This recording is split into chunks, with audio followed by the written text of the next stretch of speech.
Welcome to another episode of Killed in Concept, a true crime drama where there wasn't actually a murder and it's not all that mysterious.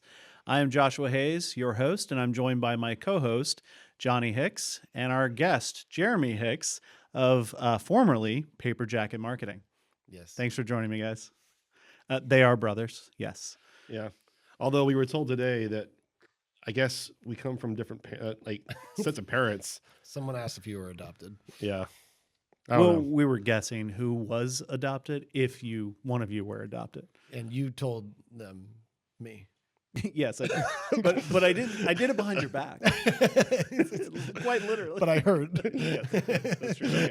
If we don't know, he is a middle child. So that helps make sense of it. We're already driving buses. The buses are just coming down the road and plowing through. I just want to plug my new podcast, Middle Child Syndrome. That's actually pretty good. Yeah. Write that down, Jack. Kill it. Kill it. There you go. All right. Well, we're here to dish, to vent, to describe things that were close to our hearts, projects, designs, videos, creative work of any kind, shape, or form, where you put your heart and soul on the line only to have it absolutely, totally, graphically, brutally murdered. So who are we here to dish about today? Please tell. We are here to talk about a company that doesn't technically exist anymore. Is that your fault? Did you kill it? Did you kill them? Kill it? I did not kill them. This is the wrong podcast. We have a confession. I was told I was going to a therapy session. Therapy session for creatives. Anyway, they were the client is yes. Okay. Did you just bleep me? That's Did I just get out. bleeped? Yeah, we bleep everything out. Yep. Okay. Well, the name. So anyway, they're a pool company.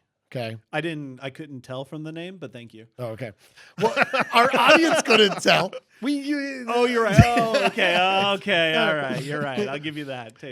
Yeah. So anyway, pool company. We were Were they? We're gonna have so many bleeps. Let me actually. What am I allowed to say? You're gonna talk about the project, but actually, before you do, I do have to inform our viewers that not only are these two idiots brothers, they both actually founded and created the company that worked on this project through Paper Jacket Marketing. So they both have hands-on experience. And can both contribute their trauma, their PTSD to this conversation. So now that we don't know the company name, but we do know what industry they're in, pools, please. So they approached us to do some campaigns for them. They wanted to get into digital marketing space. They had been around for a little while, very kind of mom and pops, word of mouth marketing sort of thing. What year are we in? Yeah, what year we are in the year of 2018. Yeah, that's 2018. Right. Yeah. It was a good year. That was back when when people trusted millennials. Yep. We were the young guns at that time. Man, remember that? I didn't have gray in my beard. Yeah, this was before Gen Z came in and accused us of being uncool. So despite what Jeremy said, this is not a therapy session. So please continue. It was before. It was when we were told that we weren't the hardworking. That's people. right. We were the Tide Pod eating generation, and now we get to say that about the next generation. Yeah. So, but actually, that's part of the story, technically. So they Tide wanted Pods or? no they they wanted to reach millennials. Okay. So the guy calls me and says, "I'm trying to. We want to step into new markets and hit these like 30-year-olds and stuff like that."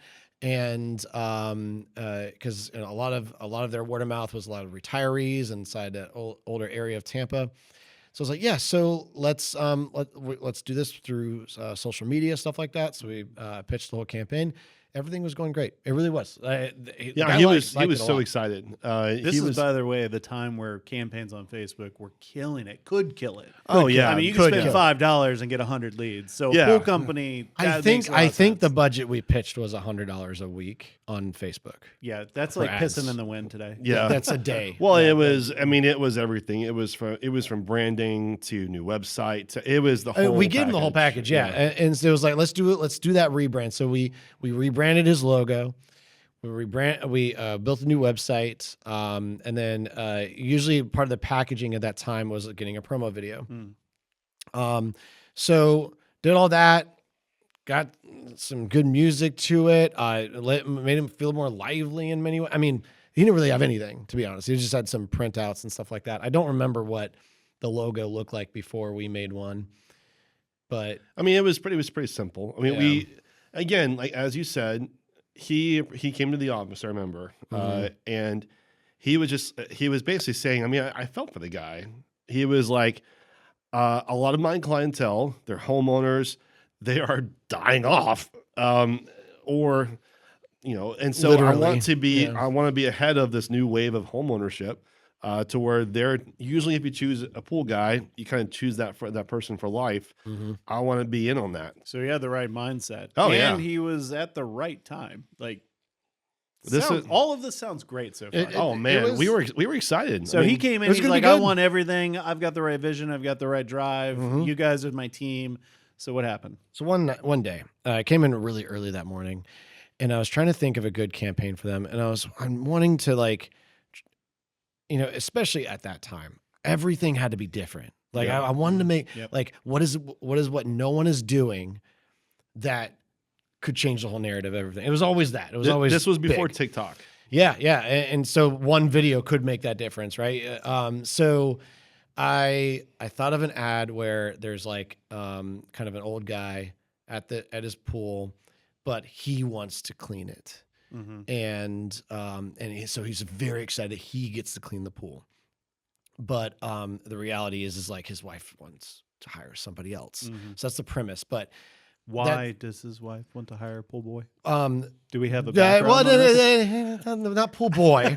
Just simply like, why are you taking care of the pool? Like, why do you? Our whole spiel was enjoy the pool. Don't work on the pool. It was because what do homeowners feel when they have a pool? It's almost everyone thinks is like, I kind of wish I didn't have to worry about my pool. Like they want their own pool, but they don't really want to worry about it. Yeah. What was it? What was the tagline that we kind of came up with? I'm trying to remember. I cannot remember the actual. It was tagline. It was along the lines of like, we'll take care of the pool. We'll take care of the pool. It was better than that, but yeah. It was I remember the commercial ended with "We'll take care of the pool." Yeah. But that was the whole thing. It was like, and enjoy it. Don't worry about it. Did you actually get to the point where you created the video? Yeah. By all means. You had the idea. You pitched the idea. Well, here's the thing. That's the idea. No, the idea is way more than this. Okay. So I gave you the premise. Okay. There's nothing really that funny about someone wanting to clean their own pool. So we had to go all out. We had to make this guy kind of almost grotesque in a way. Okay. Right? Yeah. Like, grotesque is a large word or a very graphic word. I mean, it needed to capture attention of like, kind of like, all right. It needed to be cringe. Cringe may be a better word. Yeah. I use the word grotesque and I still agree with it. We're going to bleep that one out. So anyway, how do you do that, right? The guy's going to come out. He's going to start putting suntan lotion all over his body, and you're going to see it. How much hair does this man have? The normal amount. Oh. I wouldn't say excessive. So it's not grotesque. Like it wasn't a grotesque amount. Yeah. It was not a grotesque amount of hair. No. Okay. Well, you did not audition for hairy men necessarily. No, I didn't say no. I didn't ask for that. But he was a man in his 60s. So it's not like you're wanting to see a man in his 60s rub lotion all over himself sort of situation. What kind of man do you want to see rub lotion all over themselves? I'm just curious. Again, wrong podcast. Me personally, I don't know.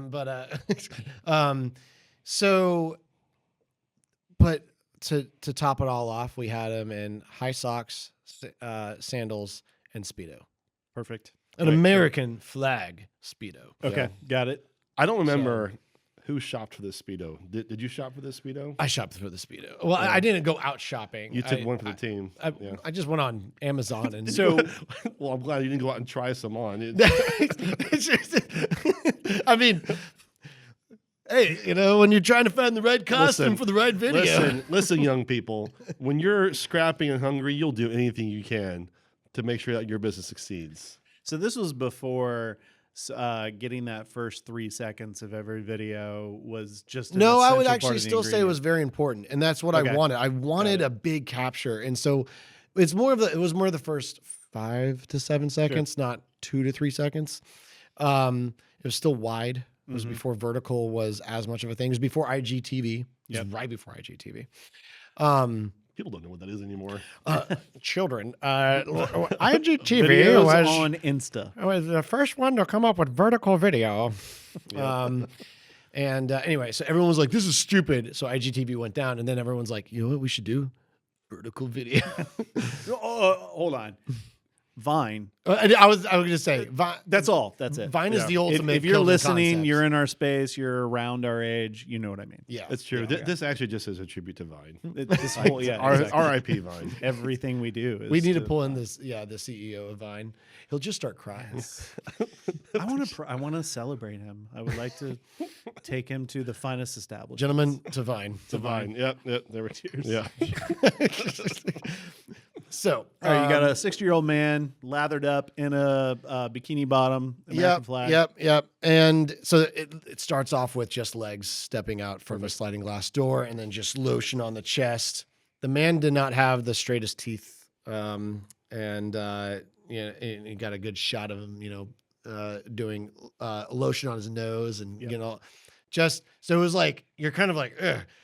And then he just goes, pool season, and starts cleaning the pool. Like he's excited. Yeah, it's all slow motion shots.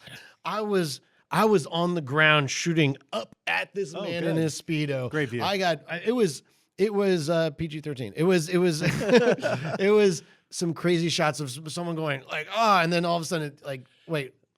But let's, in all of our grossness that we keep on talking about, the grotesqueness, it was supposed to be funny. It's the whole thing is like cringe funny. Absolutely.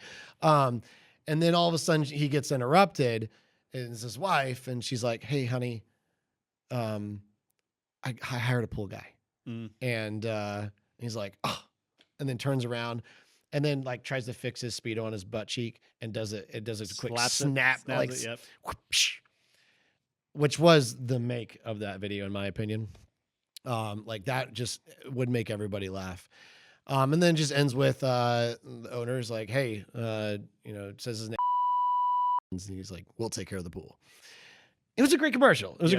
And so it kind of had all of the essentials that you would expect. It hit all the check marks. Yep. It would stop the scroll. Yep. It would make sense. Who's this company? That kind of thing. Just the whole thing is interest, attention, right? Oh yeah, I would have watched the whole thing through. And by the way, 100%. the client was not blindsided by this. He knew the whole concept. He actually was there during the filming. Well, and he's laughing the whole time. And it's beyond that. When we showed it to him, he just talked. He's like, he invited everybody in to watch it.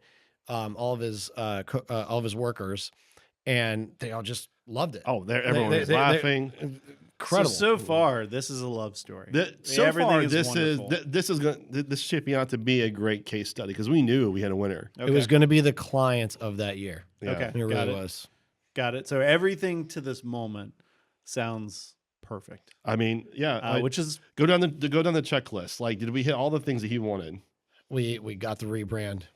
Got it. Good. Done. It was modernized. It could be in multiple monocolors and stuff like that. Did you do the website? Looked great. Yep. Yeah, the website looked great. Yep. It was a very easy to follow. We presented some new like packages and how they could sell that kind of thing and showed it that way. Had the ad campaign going, ready to go. So then it's about time to launch the ad. And right then, that is when suddenly I get a call saying, "Hey, my wife will be representing us now in the marketing. I'm going to go back into operations. She's going to be your go-to person to step into for the marketing. Just work with her. Killed in Concept is sponsored by Paper Jacket, a media production agency that's purpose-built for marketing agencies. If you work with individual videographers and are tired of the mess and unpredictable expense, or you're scared to bug your clients one more time to film their own content for social media, this is for you.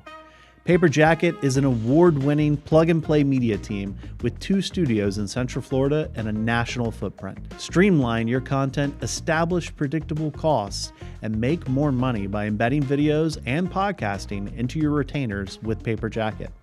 Visit paper-jacket.com/agencies to learn more. That's paper-jacket/agencies.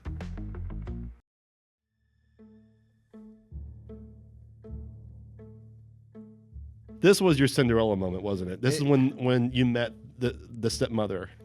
In certain ways, it was like, okay. At first I was like, okay, fine. Yeah, sure. That sounds Right? great. It's a family business. It's not like she was not around before, but it's fine. Okay. And then I'm like, hey, it's time to launch this ad. And the first thing, she's like, we're not posting that video. Well, that's how you do an ad. Yeah. I was like, what? She's like, I think it's funny, but that is not our target audience, and our target audience will be offended by that. I'm sorry. So, ma'am, who is the target audience? Well, again, she was thinking of her target audience are these retirees that they were already servicing. If you remember correctly, what did she ask us? What did he ask us? I'm trying to reach millennials. Reach more millennials. I'm trying to reach a younger crowd, blah, blah, blah. And I tried to explain that to her. And whenever I would try to explain it to her, she would get upset because I'm a youngster talking to her. Suddenly I became the youngster in the room.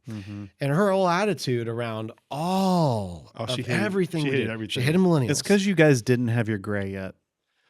That would have changed everything. I mean, maybe. Listen, like side story. I mean, just to put some context. And when we went to go meet the guy at his office, this is before we met his wife. He had a drum set there. Remember that? Yeah. And we're like, oh, you play drums? He's like, yeah, I have to play those drums every day. Like, you have to? Oh, I have to. That's how we'd get his frustration out. Red flag? I mean, at the time, we were like, yeah, I get it. I was like, that's clients, what customers. A great idea, yeah. And, but then we understood. We think we know why. Got it.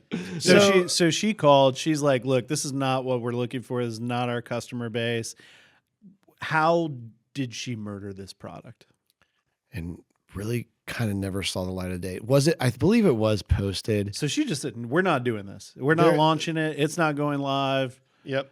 Basically. She hated the logo. So she hated the logo. Didn't you already do the website? Yeah. All of a sudden, it was like the video's bad. Then they're going backwards. I don't like the logo. Never liked the logo. No. And then kept just going backwards and backwards and backwards. We changed the website, I don't know what, like 20 times at least. No. And it was always these like little bitty practical reasons, like that logo with the way you made the water and the ladder, that makes it look like an above ground pool. We don't service above ground pools. And it was like, it's a pool. That like just pool. So this is actually not a murder story. This is a torture story where you were slowly inflicted. This is a serial killing, I guess. Yeah, well, multiple times of the same people. She was murdering you several times. And then stories would come out where suddenly I became, I was misogynist. Oh, okay. Because there was one time I was having a meeting, much like this, right? So she's next to me here.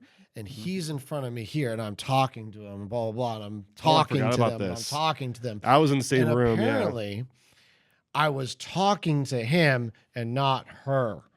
Oh, and I was you're a terrible misogynistic. salesperson. You need to speak to the wife. I was like, I could only look 2 places at once, and he was right in front of me. I don't know. Well, and he was your initial contact. That's what makes it weird. That's the thing, too. He was the client, and he kind of put her in front of you at the last minute, and there was probably a lot of things happening behind the scenes we don't know about.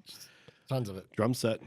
But then here's where, to me, the true murder started happening. It was like all of it, you're right, it was almost like torture. Then all of a sudden, she would call me up and say, Like I think it was one time I was trying to get a hold of both of them for something. I called up the number I had, and couldn't get a hold of him. So I called her, couldn't get a hold of her. Then I called him, and I left a voicemail at that point. I was like, "Hey, just trying to get a hold of you both." Apparently, then she calls me up and goes, he is so mad at you. I was like, I'm sorry. He's like, he called me up going, why in the world is Jeremy calling me and not you?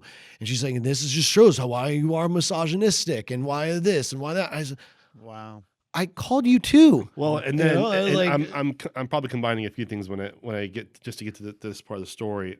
I remember she started actually talking about millennials. Remember that? Yeah. She's like, this is why I never hire millennials, because they are untrustworthy. Mm-hmm. They are the worst. They're always so whiny. Like, I hate millennials. She was telling me that after a 13-hour day. Yeah. Well, she's spot on. We are very whiny. Yeah, we are. I mean, we have made a podcast about how. Yeah, exactly. No, we're not. We're not whiny. We're not whiny. Everything's fine. Well, that was definitely a murder preceded by torture. I empathize with the entire process and story because, as you know, I've been through many of those myself. Thank you for grieving with us today on Killed in Concept, yes. Bearing your heart and soul for the client who eventually murdered you, and hope to you. Best wishes? I don't. Well, the true murder was that I'll never truly know how that ad campaign could have done. That's true. That's true. That's. Hold on, they're not in business anymore, right? They're not in business So anymore. you could run the ad. He's in it. Yeah. Oh, And says the okay, name, okay, so okay. not really. All right. But the video does live on. Oh. Well, and I don't know if there's time, but honestly, we didn't care. We showed that video to everyone. Whenever, Oh yeah. We had in our contract, we're allowed to show off our work. It's in our portfolio. Yeah. Yeah. And That's good. that did get us a lot of other gigs. Yeah. It was. Yeah, joke's on you, all right? Yeah, this misogynistic a-hole millennial for the used an old man to get some business, for the viewers, millennials are not bitter, but many of the ones that will be joining me on this podcast will be. Thank you for sharing your story. Thank you for listening. Cheers to creativity. And R.I.P. R.I.P. That's the coldest present. That's a wrap on another brutal murder. But perhaps I'm just being dramatic. Killed in Concept is filmed in DeLand, Florida, hosted by New York Ave, a marketing agency, and sponsored by Paper Jacket, a media production company. If you enjoyed the show, and I do hope that you did, you know what to do. Subscribe where you listen and share where you play. Until next time, go out there and do your best, my fellow creatives, but be prepared for revisions. Cheers.